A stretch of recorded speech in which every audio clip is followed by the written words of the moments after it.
Espírito. É sobre unidade. E eu gostaria que vocês abrissem a Bíblia de vocês em Efésios capítulo 4, versículo 1 ao 6. Efésios capítulo 4, versículo 1 ao 6. Obrigado, Mary Ellen. Quem não trouxe sua Bíblia, a Mary Ellen também colocou ali na tela. Eu vou ler aqui a versão revista atualizada. E eu vi que é costume da igreja vocês ficarem de pé como quando lê, então pode ficar de pé. Mas eu vou pedir para vocês fiquem só essa vez, senão vai ser um culto meio aeróbica hoje, porque tem muitos versículos aqui para ler. Vamos ler? Diz assim: rogo-vos, pois eu, o prisioneiro no Senhor, que andeis de modo digno da vocação que fostes chamados, com toda humildade e mansidão, com longanimidade, suportando uns aos outros, esforçando diligentemente por preservar a unidade do Espírito no vínculo da paz. Há somente um corpo, um Espírito, como também fostes chamados, numa só esperança da vossa vocação. E há um só Senhor, um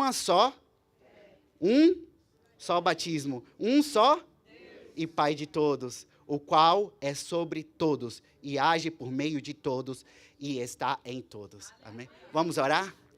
Paizinho querido, eu quero agradecer ao Senhor por essa palavra. A tua palavra viva e eficaz, que é mais cortante do que uma espada de 2 gumes. Nós oramos, ó Pai, pedindo que o Senhor fale conosco, que essa palavra venha penetrar nossa mente, o nosso coração, e que nenhum de nós vamos sair daqui da mesma forma que entramos. Que venhamos sair daqui transformados, impactados com a palavra, com a revelação, a palavra rema. Que o teu espírito de revelação e sabedoria venha desencortinar os mistérios que estão nessa palavra. E que a nossa vida nunca mais venha ser a mesma. Ó Pai, em nome de Jesus. Amém. Amém. Pode sentar. Eu gostaria de fazer uma breve exegese desse texto, lendo a primeira frase que diz assim: rogo-vos, pois, eu, prisioneiro no Senhor, que andeis de modo digno da vocação que foste chamado. Paulo começa o texto se apresentando como prisioneiro. Ele está em Roma. Ele está ali por causa do Evangelho.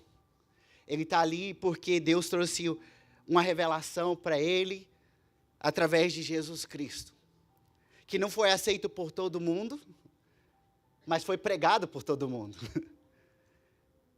Ele estava algemado, estava preso, mas ele, como preso, ele sabia que carregava autoridade nele, não era as algemas, porque uma pessoa presa, o que ele tem que te falar? Qual autoridade que um preso tem? Mas Paulo tinha nele as marcas de Cristo. E Paulo, ele traz essa mensagem para a igreja em Éfeso, que houve um grande avivamento, que nasceu ali dentro daquela igreja, a escola de Tirana, que foi uma escola teológica, onde vinha gente de toda a Ásia para aprender, estudar a Bíblia junto com Paulo. O avivamento foi muito grande, muitas vidas se converteram. Os ourives do templo de Diana ficaram com medo, porque eles viram, logo o evangelho está sendo pregado em todo mundo, e logo a gente vai ficar sem emprego, sem trabalho. A idolatria estava sofrendo embalo. E ele sofreu chibatadas, prisão, naufrágio. Ele já estava na reta final, Roma. A última pessoa que ele tinha que pregar ali era César. Ele tinha que pregar para César. Ali não foi um acidente, ali não foi uma coincidência. Ali foi o Senhor conectando ele com pessoas estratégicas, reis, governadores, e ele foi ministrando. E ele fala: eu como prisioneiro, mas não é prisioneiro porque fiz coisa errada. Eu sou prisioneiro porque eu fiz o certo. E nós precisamos lembrar que seguir Jesus, às vezes, nós vamos passar por lutas. Amém? No mundo, Jesus disse, o mundo será um mar de rosa. No mundo vai ser tudo fácil. No mundo tereis E se você seguir Jesus, vou te dizer uma coisa, vai ter mais ainda. Porque no seu aniversário, quando você recebe Jesus aí, o que ele vai te dar de presente? A vida eterna, e depois ele te dá uma cruz. Mas essa cruz que parece sofrimento, ela nos leva à santidade, leva uma vida pura, íntegra, uma vida correta, uma vida de amor, uma vida que honra a Deus e transforma a sociedade. Porque se nós andar como o mundo anda, mentindo, enganando, sendo caloteiro, maltratando as pessoas, isso vai transformar o mundo? Mas se nós aceitarmos a cruz e morrer para nós mesmos, aí há transformação. Aí o reino vem. Vocês estão vendo a beleza da cruz? Então, nessa cruz, ele estava carregando a cruz dele fielmente, e ele roga, ele implora. Rogar praticamente vem do sentido de implorar, por favor, eu rogo, eu clamo, eu peço para vocês de coração, andeis conforme a vocação de vocês. Não só andeis conforme a vocação, andeis de modo digno da vocação que fostes chamados. Andar, todo mundo anda. Mas Paulo está falando para a gente andar de forma digna. Digna da nossa vocação. O que significa digno da vocação? Significa, ele está usando uma metáfora. Não é simplesmente andar assim, com as pernas. Ele está falando andar em um jeito de viver. Ele está falando, tenha coerência. A forma que vocês andam no Senhor, a vocação de Deus para você, tem que estar alinhado com o seu jeito de viver. Você não pode falar uma coisa e viver outra coisa. Vocês estão comigo? Posso pregar esse tipo de mensagem ou não? É isso que Deus quer falar com a gente. Porque eu não posso falar sobre unidade sem falar sobre a gente ter coerência na nossa vida com Deus. Nós precisamos ter coerência. Paulo fala que nós precisamos andar alinhado com aquilo que o Senhor nos chamou. E para que Deus nos chamou? Vocês sabem qual é a sua vocação? Qual é o seu chamado? Muita gente fala, ai Deus, eu quero descobrir o meu chamado. Eu passo isso muito com os jovens, né? Eles sofrem essa aflição de saber qual é o chamado deles, se é para ser missionário, pastor, se é para ir para outro lugar, se é para ser médico.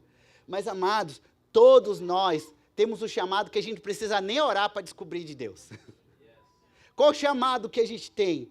De ser santo. Não é para fazer, é para ser. O fazer vem depois, o ser vem primeiro. O nosso primeiro chamado é para ser santo, irrepreensíveis. Efésios capítulo 1, versículo 4 ao 5. Leia comigo assim. Efésios capítulo 1, versículo 4 ao 5. Diz assim, assim como nos escolheu nele, antes da fundação do mundo, para sermos santos e irrepreensíveis perante ele, e em amor nos predestinou para ele, para a adoção de filhos por meio de Jesus Cristo, segundo o pleno plácito da sua vontade. O Senhor, antes da fundação do mundo, Ele nos escolheu, Ele nos predestinou para sermos santos e irrepreensíveis. A gente vai ser irrepreensível fazendo tudo que a gente quer? Então a gente precisa, às vezes, do Espírito Santo dar uma apertada no nosso parafuso. Senão as coisas saem do lugar. Senão, não anda. Então, nós precisamos, nosso chamado é para ser irrepreensível. E também para ser filho. Esse irrepreensível não é simplesmente, a gente pensa, não, tem que ser santo, não é só um comportamento vindo de nós mesmos, mas é de filho. A nossa vida não vai mudando na força do nosso próprio braço. É o Espírito Santo que vai provocando em nós o agir. Ele é o agir e o operar vem dele. Mas também, se quando ouvires a voz do Senhor vosso Deus, não endureçais o vosso coração. Porque Deus fala o tempo todo. A questão é se a gente quer ouvir e obedecer. E tem muita gente que não consegue ouvir porque o coração está duro. Porque já está não é predestinado como no contexto de salvação, mas predestinado, ele já se preorienta a desobedecer a Deus. Porque nós somos ensinados até na nossa própria escola uma cosmovisão humanista. É a cosmovisão do mundo. O que significa cosmovisão? A visão do mundo, né? Cosmo vem de mundo, visão, vem visão. Então, a gente é ensinado a ter uma cosmovisão humanista. E quem que está no centro do humanismo? O homem, o ser humano. Mas nós, quando seguimos Jesus, nós não estamos mais no trono da nossa vida. Quem está no trono é Ele. Nós não somos mais humanistas. Nós somos servos do Rei dos Reis e Senhor dos Senhores. Mas, além de servo, essa servidão, ela não deve ser como servo apenas, mas tem que ser como filho. Que serve o pai, sabendo que eu sou herdeiro de tudo. É como um príncipe servindo o rei. Você acha que o príncipe se sente escravo? Ele se sente o quê? Herdeiro. Mas o príncipe não entende que ele tem obrigação? Ele pode fazer o que quer? O que aconteceu com o príncipe Andrew recentemente? Foi fazer o que quis, né? Abrir os livros, né? Que ele fez no passado. O que aconteceu? Perdeu a herança. O filho da rainha da Inglaterra perdeu a herança. Por quê? Ele não agiu com responsabilidade. Então, ser filho do rei não quer dizer que você pode fazer o que você quer, porque o seu pai é todo poderoso. Significa que você tem herança, mas você também tem responsabilidade. Vocês estão comigo? Então, nós fomos criados para ser santos, irrepreensíveis e para ser filhos. Fomos chamados para muitas outras coisas. Eu não vou ter tempo para falar sobre o chamado para pregar. Vou falar um pouquinho no final. Mas eu queria que a gente mantesse em mente esses pontos ao qual nós fomos chamados. Porque se nós não entendemos que nós fomos chamados para ser santo, tudo que a gente fizer vai ser contaminado. Então, para nós preservarmos a unidade no Espírito, nós precisamos entender o nosso chamado. E aí eu gostaria de seguir na próxima fase, que diz assim, com toda a humildade e mansidão, com longanimidade, suportando uns aos outros em amor. Esse texto, quando Paulo fala humildade, é algo que confronta a cosmovisão romana. Humildade era vista como algo de fraqueza. Uma pessoa humilde, se rebaixar. Não, você tem que estar sempre altivo, com os ombros para trás, nariz para cima, cabeça para cima. Você é superior. Tanto os romanos, mas os judeus também se viam como superior, como povo escolhido. Eles se achavam que eles estavam acima dos gentios. Mas eles não estavam acima dos gentios. Você ser escolhido para você ser exemplo, não quer dizer que você é melhor do que os outros. Na verdade, quer dizer que você tem mais responsabilidade que os outros. Mas eles também têm um propósito. Deus não nos criou para perdição, Ele criou para salvação. Deus enviou o seu Filho ao mundo para salvar, não para condenar.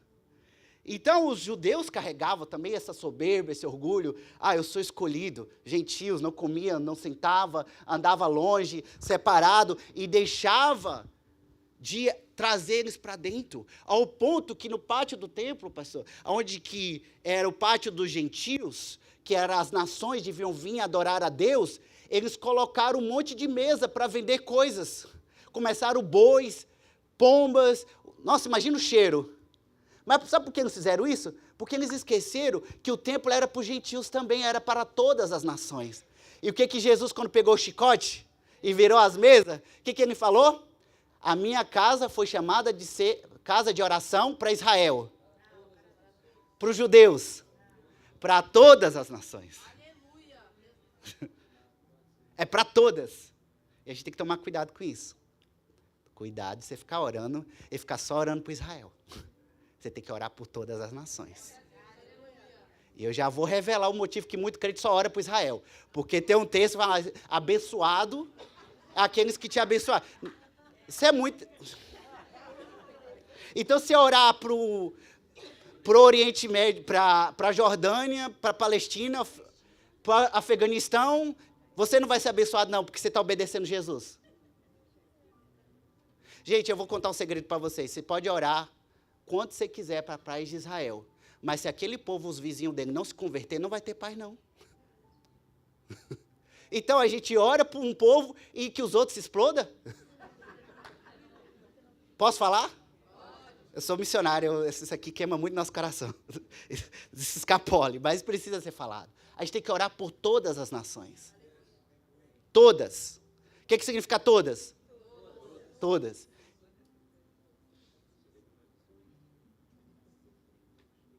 Tá claro, né?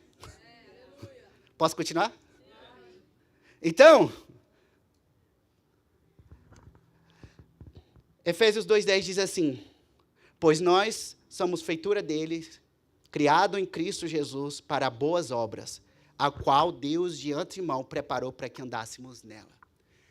Outro chamado nosso é boas obras. É fazer o certo. Todo mundo pode fazer errado, mas eu não sou todo mundo, né? Como a mamãe dizia, você não é todo mundo. Isso continua aqui na igreja. Você não é todo mundo. Diga para o seu irmão, você não é todo mundo. Muito bem. Olha, desculpa, eu não gosto de fazer as pessoas repetir, mas essa precisava. Você não é todo mundo, você é filho do rei.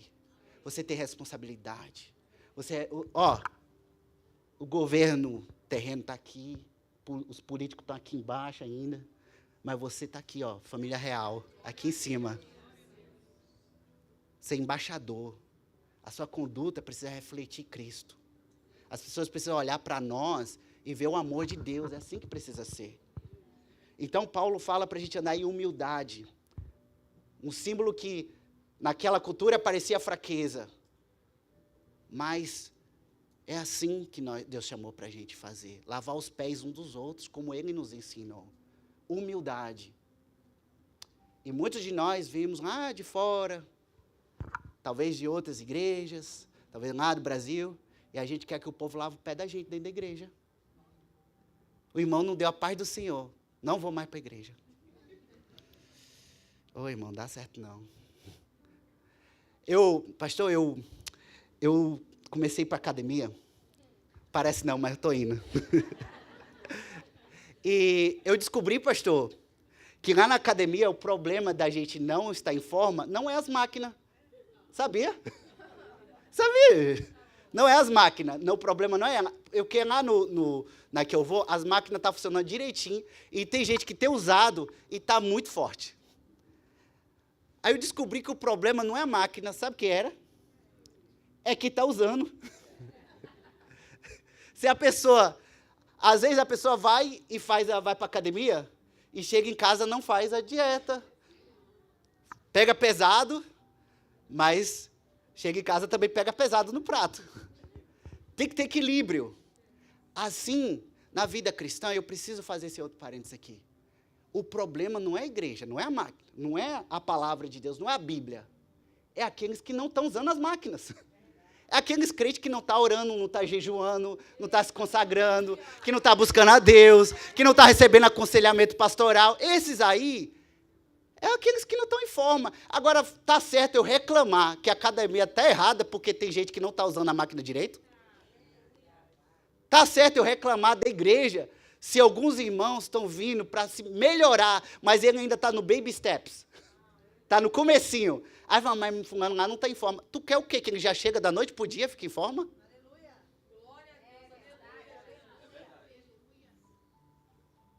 Estou exagerando aqui? Então, a gente não pode ter essa cobrança dos nossos irmãos. A gente tem que lembrar que nós também não somos fluxicheira, não.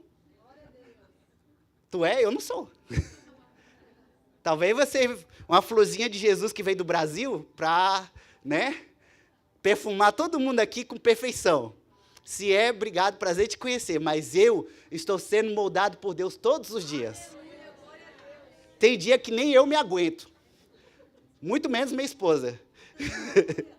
Mas todos nós estamos trabalhando, sendo moldados por Deus. Então nós precisamos olhar para os nossos irmãos com humildade. Lembrar, irmãos, que nós não merecemos nada, porque nós somos pecadores, rei.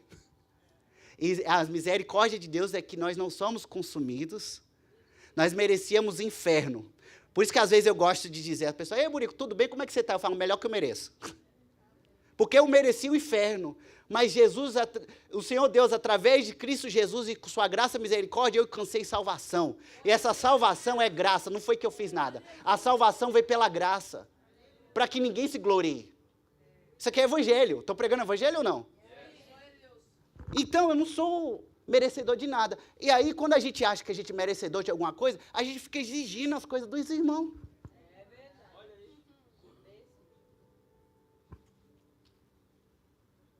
A gente tem que, a bola às vezes está assim, a gente tem que abaixar assim. Baixa, para um pezinho e passa para Deus. Não é para a gente estar jogando. Então, não é fraqueza ser humilde. Não é fraqueza ser perdoador, ser amoroso. Não é fraqueza você relevar a falha do irmão. Tem irmão que é meio doidinho, normal. Pedro andava together com Jesus. Era agressivo, era bruto, né? O irmão falou violento. Gostava de andar armado. Pedro andava armado. Até o último minuto do segundo tempo, ele estava doido para cortar a cabeça de um. Só que não era ruim de mira. Então, ainda bem, né?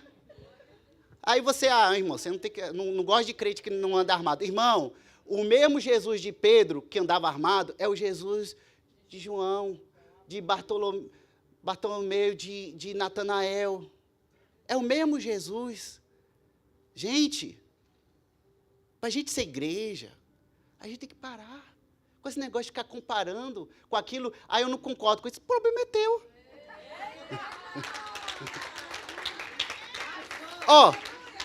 Jesus também não concorda com muita coisa que eu acredito que você acredita e ele está com você.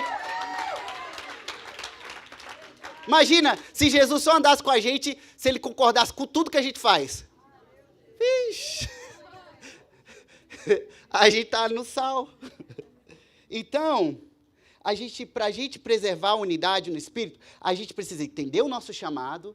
Número 2, nós precisamos ter o caráter de Cristo. Humildade, mansidão, longanimidade, palavra difícil, né? Vou traduzir. Longanimidade significa demorar para ferver. Demorar para ferver. Olha, gente, essa palavra vem assim, para mim, porque eu sou colérico. Meu irmão, mas tem vezes que eu tenho que engolir o sapo. Dá vontade assim de... Eu vou falar. Aí as pessoas, eu não te deixei você falar. Mas ele está errado, não é a hora. Né?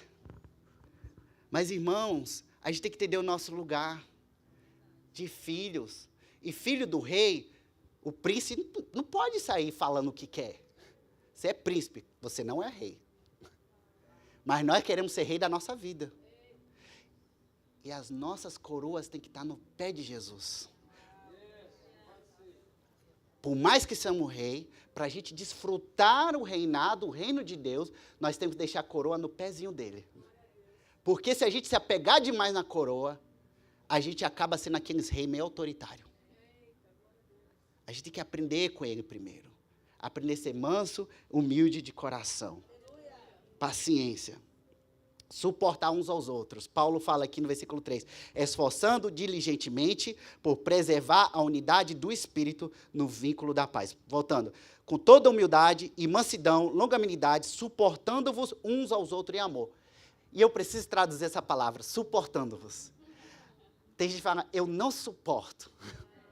Amado, suportar não significa tolerar. A gente pensa, vem na nossa cultura, que, eu suporto fulano. Eu não gosto, mas suporto. Não é isso que está sendo escrito aqui. Suportar significa dar suporte. É muito além do que tolerar. É chegar, meu irmão, você precisa de alguma coisa? Preciso. Posso te ajudar? Pode.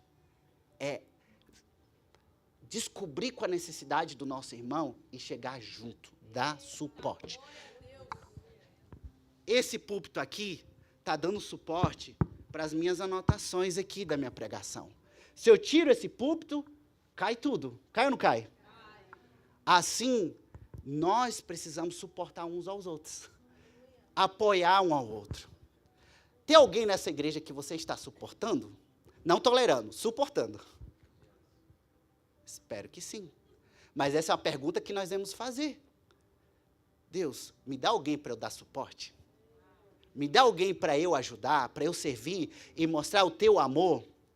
É assim que nós vivemos a unidade do Espírito, preservando. E aí Paulo fala, esforçando diligentemente por preservar a unidade do Espírito. Paulo fala, esforçando. Aí, o que significa esforçar? Trabalhar duro. É ou não é? A gente tem que trabalhar duro. Se a gente quiser cumprir a palavra de Deus e preservar a unidade do Espírito, a gente tem que trabalhar duro. Porque a unidade do Espírito, a gente não precisa buscar a unidade do Espírito, ela já está. Porque o Espírito Santo, quando ele está presente no lugar, quando a gente tem Jesus no nosso coração, já tem o mover do Espírito Santo. Agora, preservar exige esforço. Como Paulo diz, esmurro a minha carne e reduzo a servidão. A gente tem que deixar de fazer a nossa vontade. É você ver aquele irmão que você sabe que é difícil. Ele faz uns comentários em rei besta, mas você vai lá e ainda ama ele. Toma café com ele de vez em quando, dá um abraço, dá a paz do Senhor. E não dá a voadora nele. Isso é bíblico. Gente, eu sei que parece que na igreja, parece que tem gente que foi batizado nas águas e outros parece que foi batizado no limão, de tão azedo. Mas é um só batismo. Aqui está dizendo, é um só batismo. Um só Senhor. É um Deus para todos. Nós precisamos entender, irmão. Tem irmão que hoje está de mau humor e às vezes te deu uma voadora sem querer, foi grosso contigo, mas às vezes em casa está com problema com os filhos, está com problema com o marido, não sabe o que é um abraço faz tempo. Vem na igreja e sai, ninguém percebe, aí você vem, a pessoa já está toda traumatizada, só de as pessoas sugarem ela, só sugar, ela já fica na defensiva. Aí a gente, em vez de curar, a gente vai no mesmo nível de dor e maturidade, dá outra voadora na pessoa, aí fica brigando, aí quebra o pau. Aí tem que vir o pastor para apartar. Não, gente, não é assim. Nós que somos mais maduros, quem quer ser mais maduro na fé cristã? Então, maturidade. Como que eu sei que um cristão é maduro? Porque quando ele leva uma voadora, ele dá outra de volta. O que ele faz? Ele dá um soco, dá uma rasteira, vai se vingar, vai falar mal na internet. Ele vai perdoar, vai amar, vai orar. E eu vou dar uma dica, irmão, quando algum irmão te ofender, ora e pergunta a Deus, Deus, como eu posso demonstrar teu amor para esse irmão? Irmãos, às vezes a gente se soberbece, e Deus me trouxe de longe, né? Sim, a gente é líder de uma organização missionária aqui nos Estados Unidos, eu estava no Ceará, o pastor me chamou para ministrar aqui, ainda estou me readaptando, mas eu gostei que o pastor, eu fiquei, meu Deus, aniversário da igreja, o pastor chamar de fora, eu acho mais interessante o pastor, mas às vezes Deus precisa chamar alguém de fora, apesar que eu me sinto dentro da Bethesda, porque eu me sinto tão abraçado por vocês, mas é porque a gente precisa ver que nós somos abençoados. Gente, olha as cadeiras gostosas que vocês têm. Glória a Deus, aleluia. Olha, aperta um pouquinho nessa cadeira. Dá um squeeze. Irmão, eu já preguei em lugares que não tinha cadeira. As pessoas no chão, lá em Moçambique, o chão batido de terra. Sentado no chão, outros no pedaço de madeira. Olha aí, vocês no tapetezinho. Andando igual o rei, roupinha nova, pode ir qualquer hora ali no Marshalls. Tem gente que já nem vai mais na Marshalls, vai em outras lojas, nem sei, né? Aí, tem gente que tem não sei quantos sapatos, parece uma centopeia. Mas, irmãos, Deus tem nos abençoado. Nós temos aquecedor, está frio lá fora, nem parece, né? Nem parece que está a menos 8 graus lá fora, Celsius. Então é Deus nos abençoa, roupinha bonita. Tem gente que está até mais bonito depois que veio para cá. Olha aí, ó.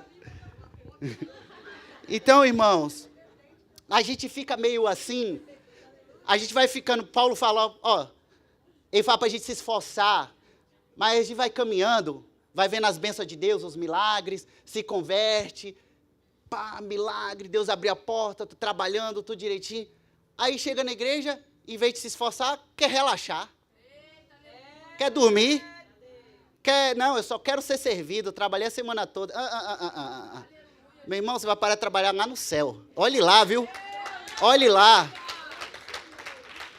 Olhe lá. O trabalho continua. Gente, a gente não pode ficar com preguiça tempo nenhum. Se a gente baixar a guarda, a gente leva tiro do Satanás. Ué. Se a gente não ficar esperto, a gente leva rasteira.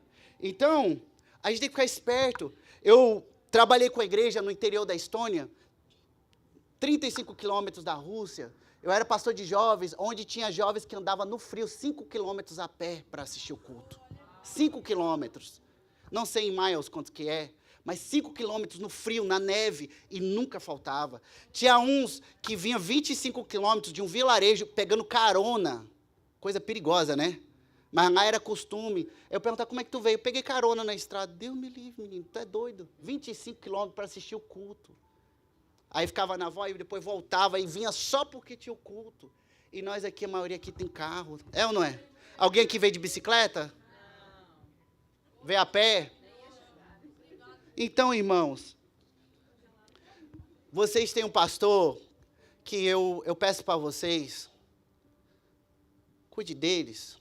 Porque eu fui agora em julho, levei uma equipe de viagem missionária para um país chamado Letônia, também próximo da Rússia, perto da Bielorrússia. E lá a gente foi fazer um evento com as crianças, um evento evangelístico. E acabamos servindo a igreja também no culto de domingo. E essa igreja, o pastor só vinha uma vez por mês. Cada 4 domingos ele só vinha uma vez. E nós acabamos indo no dia que o pastor não foi. E se o pastor ficasse doente no dia que ele ia vir, a igreja ficava 2 meses sem uma palavra. E aí eu fui para lá junto com a equipe, e nós levamos uma palavra para aquela igreja, e uma equipe nossa veio do Brasil, algumas pessoas do Brasil, dos Estados Unidos, e aí no final a irmã chegou, pegou a palavra e começou a chorar, e agradecer. Irmãos, isso aqui foi um sonho para nós. Nossa igreja não tem pastor, nosso pastor mal vem, mas Deus mandou vocês para trazer uma palavra para nós. Vocês têm pão todo dia. Todo dominguinho você vem. Aí tem outros dias na semana também que quer mais. E tem mensagem, tem tanta coisa. Então a gente vai enfraquecendo, às vezes, é porque a gente fica acomodado. Mas, irmãos, Deus não me chamou aqui para me encorajar vocês a não ficar acomodado. Porque tem gente que acha que encorajamento é para ficar na rede. Não é assim não, irmão. Nós não estamos de férias. Nós estamos constante avanço. Então, irmãos, humildade, unidade, vem na paciência com nossos irmãos, aqueles que são mais fracos na fé. Romanos 14 fala dos irmãos que são fracos na fé. Um tem fé que pode comer de tudo. Outro tem fé que já só come vegetais, só legumes. Ok, tudo bem. Você que é mais forte, que acha que pode comer de tudo, respeita o irmão que não come. Será que a gente está desrespeitando um ao outro porque a gente não está lendo mais a Bíblia? Será que a gente está na internet e fala, fulano não é crente porque vota em fulano? É porque a gente parou de ler a Bíblia? Porque se a gente lesse, a gente fala, deixa o irmão quieto lá. Respeita ele. Não seja pedra de tropeço no irmão. Aí a gente quer receber uma revelaçãozinha de Jesus, aí já quer sambar na cabeça do irmão? Não, irmãos, não é assim que a gente vai manter a unidade. A unidade, às vezes o irmão fala uma coisa absurda, que você não concorda, e o Espírito Santo não te deu autorização para confrontar. Às vezes a gente tem que confrontar, mas às vezes não deu, porque o Espírito Santo não deu autorização, porque ele sabe que a gente não tem maturidade para lidar. Porque se a gente falar, em vez de curar, a gente vai ferir o irmão. A gente vai constranger, vai fazer ele sentir para baixo. Então, às vezes é melhor ficar calado. E se você acha que não tem sabedoria, tu vai até ficar parecendo sábio. Ficar quietinho. Falar, nossa, menino, tão sábio. Não falei nada. Pois é, continua assim. Às vezes nós precisamos fazer assim, ficar quietinho. A gente não, mas eu não entendo. Então por que está falando? Mas eu não entendo porque fulano que diz que é crente e crê nisso. Pois é, gente. Eu também não entendo muita coisa. E Deus também não fica olhando para a gente, como é que pode? Me serve e faz isso. Mas Ele ainda assim nos ama. E da mesma forma que Ele nos ama, a gente tem que amar nosso irmão. Zererento, azedinho, legalzinho, generoso, mão de vaca. Todo mundo está no processo. Talvez você, na área que você venceu, ele está tendo fraqueza. Mas na área que ele tem fraqueza, ele está forte, você talvez é fraco. Então a gente precisa olhar um para o outro assim, e assim a gente vai longe. É esse esforço que Paulo está falando. Então, a unidade já existe, mas nós temos que se esforçar para preservar. Sabendo o quê? Primeiro, o nosso chamado, que é para ser santos, irrepreensíveis, e ser filho. Lembra do tipo de filho? Filho do rei, com responsabilidade e herança. E Jesus, ele fala assim, em João 17, versículo 20 ao 21, não rogo somente por este, mas também por aqueles que vierem a crer em mim por intermédio da sua palavra, a fim que todos sejam um, e como tu és um, ó Pai, e em mim e eu em ti, e também sejam eles em nós, para que o mundo creia que tu me enviaste. A unidade que a gente tem não vem também de nós mesmos. Apesar que tem um esforço, esse esforço vem a gente estar ligado com a videira verdadeira. Porque sem ele nada a gente pode fazer. E é essa videira que, vinculado nele, que saem os frutos. E os frutos do Espírito é bondade, amor, benignidade, longanimidade, paciência, domínio próprio. Esses são os frutos. Mas tem que estar ligado nele. Uma vida de oração, mas orar e vigiar. Orar e... Tem muito crente orando, mas não está vigiando. Tem que orar e vigiar. Irmãos, o que causa divisão na igreja? Orgulho, vaidade. A soberba precede a ruína, mas a altivez do espírito a queda. Contendas, discussões desnecessárias. Provérbios, capítulo 6, 16 a 19, diz assim, 6 coisas o Senhor aborrece e a 7ª a sua alma abomina. Olhos altivos, língua mentirosa, mãos que derramam sangue inocente, o coração que trama projetos iníquos, pés que se apressam para fazer o mal, a testemunha falsa que profere mentiras e o que semeia contenda entre os irmãos. O que semeia contenda entre os irmãos é o que o Senhor abomina. Irmão, não podemos ter disse e me disse em nosso meio. A gente ora, Deus, traz mais vida, Senhor, que vidas venham ser salva. Oh, Senhor, nós queremos ver, Senhor, essa igreja, oh, Pai, esses bancos estão cheios porque a gente quer esvaziar o inferno. Mas quando a pessoa chegar aqui, ela tem que se sentir amada. Ela não pode estar envolvida em contenda. O que a pessoa falou com a gente em privado não é para a gente falar para as outras pessoas. Isso é muito sério. Porque se a pessoa fala algo com a gente em privado e outro fica sabendo, o que acontece? Outro fica sabendo. E aí outro fica sabendo, aí quando ficou sabendo, todo mundo ficou sabendo. E aí o que acontece? A pessoa perde credibilidade com a gente vai perdendo autoridade. Então a gente tem que ser fiéis com aquilo que a gente ouve. Às vezes a pessoa desabafa algo no nosso coração. Se você quer falar com alguém, para os pastores, você fala, eu posso apresentar você para os pastores? Eu posso apresentar o seu caso para os pastores? Para eles orar por você também? Você tem que pedir permissão. Posso falar dessa etiqueta? Por que acontece se a gente fala sem permissão?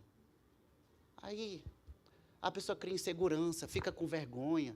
A gente não tem que constranger as pessoas. Aqui tem que ser um lugar seguro. Um lugar seguro. Então a gente tem que se esforçar. Esforçar o quê? Morder a língua. Às vezes tem que apertar um delete quando a gente ouve algumas coisas. Então, como A falta de humildade, de amor. Filipenses capítulo 2, versículo 3 diz assim: nada façais por partidarismo ou vanglória, mas por humildade, considerando cada um superiores a si mesmo. Cada um, não cuide não somente dos seus interesses, mas também do interesse dos outros. Não faça por ambição egoísta, considere o outro superior a si mesmo. Irmão, quando alguém vem aqui na frente, que canta talvez diferente que você não pode ficar julgando a pessoa. Se eu fosse cantar, eu cantaria melhor. Gente, isso é soberba. Isso é feio. Não é coisa de filho do rei. Pode ser cantar melhor que você. Você pode cantar melhor do que ele, mas Deus escolheu ele para estar ali. E se for a tua vez, tu vai estar lá. E talvez tu não está lá porque tu está com orgulho. Está orgulhoso. Eu podia pregar melhor que fulano, missionário lá. Tudo bem, pode ser, mas Deus escolheu esse vasinho de barro aqui, não foi você. Talvez amanhã você. Tenta ter o coração humilde e fala, o que eu posso aprender com esse irmão? Sempre a gente tem algo a aprender um com o outro. A gente tem que vir para a igreja para aprender não só na pregação aqui, não só no louvor, mas na nossa conversa, na oração, na irmãzinha que às vezes nem sabe ler a Bíblia analfabeto. Deus pode ministrar muito no nosso coração. Meus irmãos, o mundo acredita na mensagem que pregamos quando nós somos um em Cristo. Quando nós não somos unidos, nós perdemos a credibilidade. Jesus falou aqui, para que o mundo creia que tu me enviaste. Como é que o mundo vai crer? Se nós formos unidos. Amados, dever de casa. Eu preciso encerrar, concluir. Vamos parar de criar atrito um com o outro. Não estou falando só dessa igreja aqui não, porque nós não somos só uma igreja, essa congregação. Nós estamos unidos com o corpo inteiro, lá no Brasil, na China, na Europa. Quando você vê o seu irmão pecando lá na rede social, não humilha ele não. Mas todo mundo tudo não é todo mundo. Deixa. Não faça parte da roda dos escarnecedores. Faça parte da roda dos edificadores. Daqueles que trazem transformação. A gente está aqui no mundo, a pessoa deu um deslize, já está humilhando, constrangendo, cancelando. Nós não estamos no mundo, nós estamos acima do mundo. Porque nós representamos o reino, não a política, não o governo dessa terra. Nós temos outros princípios.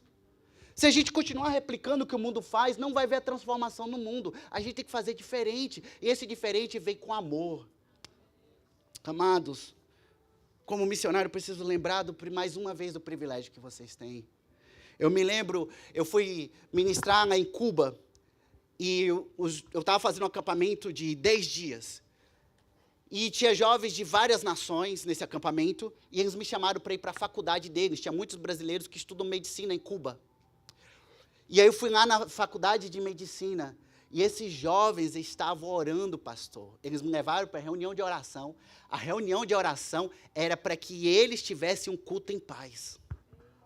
Porque eles não podiam reunir para fazer um culto, porque o governo interrompia.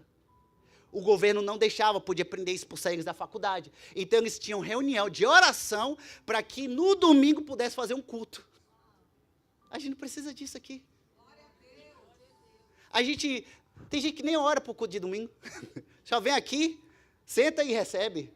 Eles estão lá orando de segunda a sábado, para que no domingo eles possam cultuar a Deus com alegria.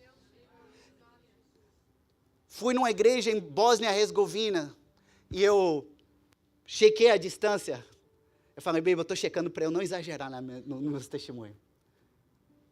Que eu ia falar que era 2 horas de distância, e eu fui checar de Bihać a Banja Luka, era 2h30. A igreja mais próxima uma da outra. E eu fui lá e eles pediram, eu fui só para ministrar na igreja de Banja Luka, eles falaram, eu fui dar um seminário de memorização do Evangelho. Eles falaram, você pode levar lá para a nossa outra igrejinha? É meio longe, mas eles não têm nada lá. Você pode ir lá, fui 2h30. Ministrar e os irmãos com muita gratidão receberam a palavra. Mas é longe a igreja. Gente, a maioria de vocês mora menos de 1 hora dessa igreja. É ou não é? Ou 1 hora. Tem gente que está 2h30 para assistir um culto. Eu ajudei a plantar uma igreja dentro de uma faculdade fronteira com a Ucrânia, numa cidade chamada Belgorod. e eu tinha que pregar, eu ia uma vez por mês, eu era um desses pastores, porque eu não podia ir todo domingo. E eu pregava, eu tinha que pregar, e ficava 2 meninos no corredor, um numa ponta, outra na outra, vigiando se havia guardião do prédio, ver se tinha alguém pregando de fora, ou se tinha alguém pregando, se tinha alguma reunião.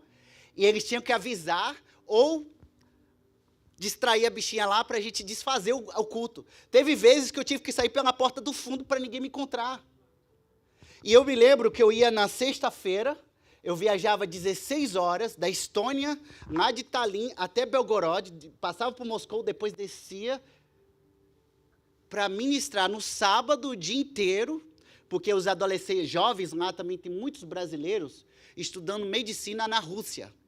Então, imagina, estudar medicina no Brasil já é difícil, imagina em russo.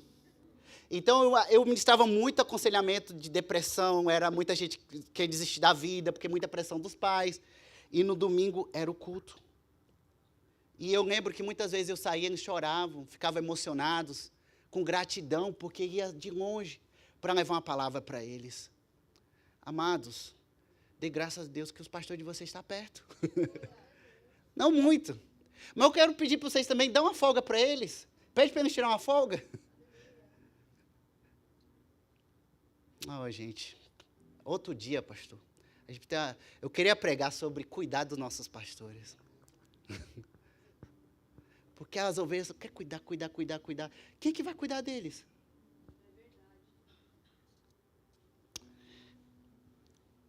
Quem tem maturidade recebeu essa palavra.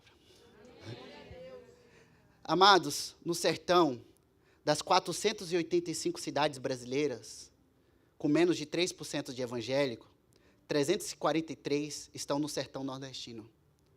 Falam-se em 10 mil comunidades rurais ou vilarejos sem igreja. 71% das cidades menos evangelizadas do Brasil estão nessa área. O Nordeste tem em torno de 52 milhões de habitantes. E 46 milhões vivem no sertão. E muitos deles não têm igreja. E vocês têm uma igreja.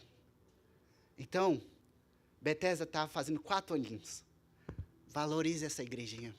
É nova, mas foi que Deus deu para você. É pequena, mas é que Deus deu para você. Não tem muito entretenimento, mas tem muita oração. Não tem muita festa. Eu ouvi dizer que tem um churrasco aí. Mas não tem muito, por causa da correria. Mas tem milagre, tem cura, tem libertação. Não tem um pastor muito brincalhão, porque eu vi que o pastor não é muito brincalhão. Ele tenta. Mas o pastor, olha, presta atenção. O pastor Daniel leva a sério as coisas de Deus. Pastor Egel, sim, vai com brincadeira com as coisas de Deus perto dele. No instante ele te bota na linha. Brinca lá, conta piadinha. Então, valorize a sua igreja. O encorajamento é esse. Preserve a unidade no Espírito.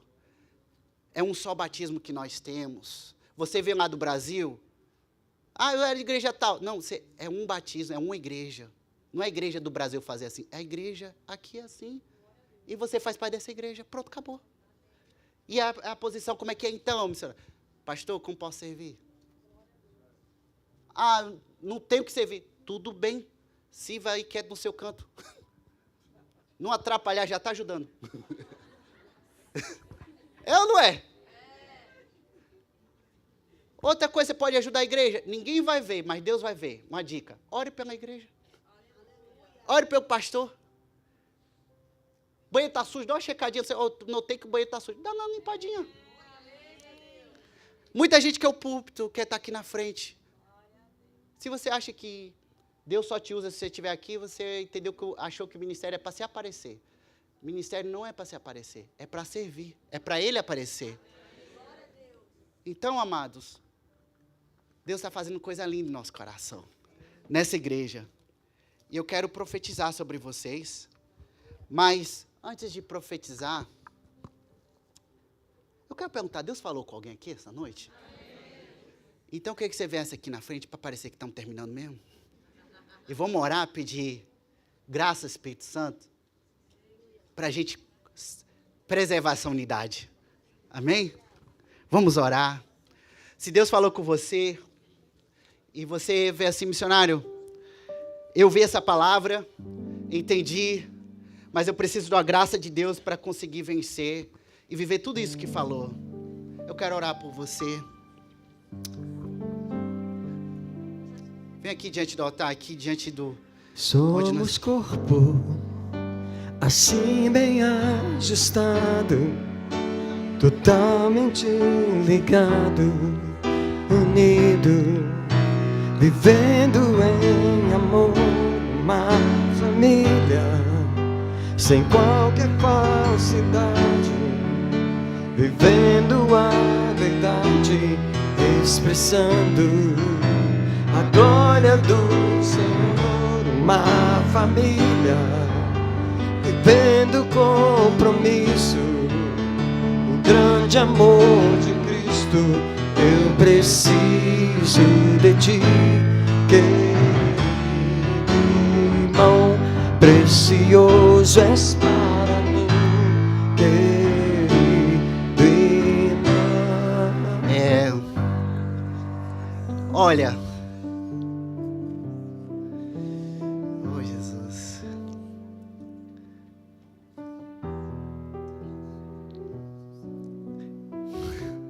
Espírito Santo de Deus, eu quero pedir que o Senhor faça aquilo que só Tu pode fazer. Move nosso coração, tira as escamas que ainda estão nos nossos olhos, que nos leva a olhar nossos irmãos não como superiores a nós, mas como inferior às vezes.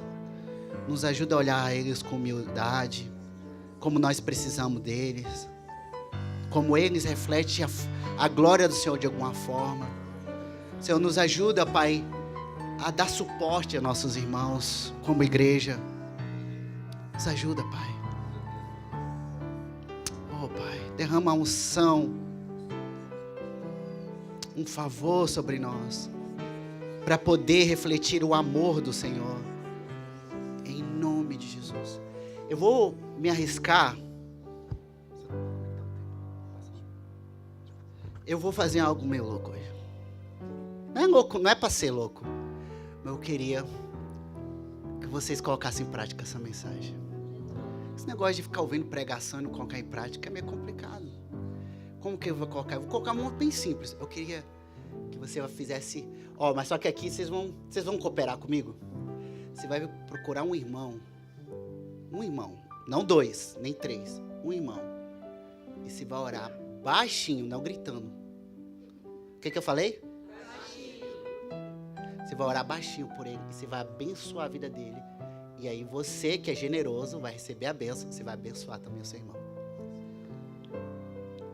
Oração de 2 minutos, 1 minuto e meio. Topa?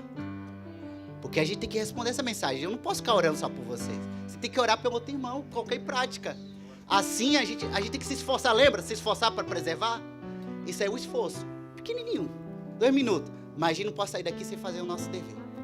Então, vai lá, enquanto o pastor está tocando, ore pelo teu irmão aí que está do seu lado. Pega um, ou longe, ou perto.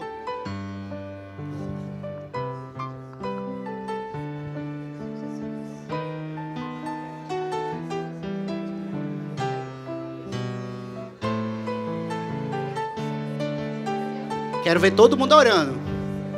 Se está sozinho, caça alguém. Se está sozinho, é sinal que você tem que procurar alguém.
Amém.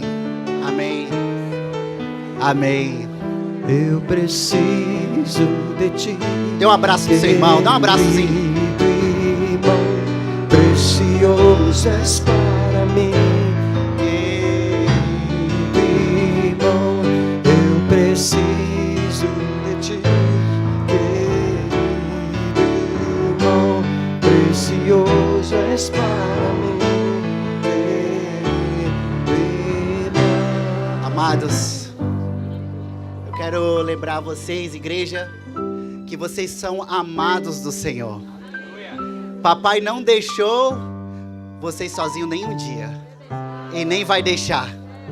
Esse ano de 2026 vai ser um ano de mais profundidade com Deus. Amém. Um ano de muitas experiências com o Senhor. Um ano de crescer em fé, em graça e sabedoria. Assim Vai seja. ser um ano do mover de Deus, do agir de Deus sobre esse Assim lugar. seja. Vai ser um ano da maturidade espiritual. Assim seja. Vai ser um ano de cura, transformação. Assim seja. Eu vejo o Senhor formando líderes, mais líderes nesse lugar, para fazer a diferença. Eu oro para um ano e eu vejo que o Senhor quebrando medo e segurança de muitos, Assim e seja. levantando o clamor que há no coração de muitas pessoas, de buscar a presença de Deus. Eu vejo o Senhor levando essa igreja além. Eu vejo renovo sobre esse lugar. Renovo. E eu vejo uma coisa, talvez vocês não estão acostumados. Vocês comendo pão de queijo na casa do outro. Tomando um cafezinho. Comendo churrasquinho. Sendo mais amigos. Eu oro por fim da vida solitária nessa merda. Eu oro que cada um de vocês, esse ano 2026, se você não tem um amigo, esse ano você vai ter um amigo nessa igreja. Vocês vão ter amigos. Vocês não vão andar mais sozinhos. Mais amizade. Mais saída junto. Porque nisso aí move o poder de Deus também. Existe uma unção quando a igreja está unida. Quão bom e maravilhoso quando os irmãos têm união. É como o óleo precioso que desce da barba de Arão. Então eu vejo isso para o ano 2026. Não espere chegar o verão, não. Vou começar em janeiro. Dezembro agora, Natal. Tem alguém que não tem aonde passar o Natal? Cate ele, leve para tua casa. Se você não tem casa, vai para casa dele. Se a casa... Vai! Meu irmão, tu teve a ousadia de vir para América, não tem a ousadia de ver seu irmão vai celebrar o Natal, não? Que vergonha é essa? Do nada. A gente tem que se esforçar. Diga comigo, eu tenho que me esforçar. Tu vai se esforçar? Vai? Então comece hoje. Terminar o culto não vai sair correndo, não. Deus já te expôs, você que sai correndo. Deus já te expôs. Aí depois fica reclamando que não tem amigo na igreja. Eu digo mesmo. Faz uma amizade, pergunta o nome de uma pessoa, pergunta o que ele faz, pergunta como pode estar orando por ele, pergunta o que vai fazer no Natal. Se não pode convidar, beleza, ora e faz o contato de onde que ele é, e assim nascem as amizades. Amém? E assim, a gente quer uma unidade sem se interagir, tem que interagir. Amém? Quem recebeu essa palavra? Dá um glória a Deus aí. Amém. Da semana abençoada. Pastor Daniel. Nós vamos orar pelo Murilo e a Vitória. Eu queria convidar a Vitória para vir aqui. Eu queria convidar a pastora Priscila para vir aqui também. O pastor Douglas.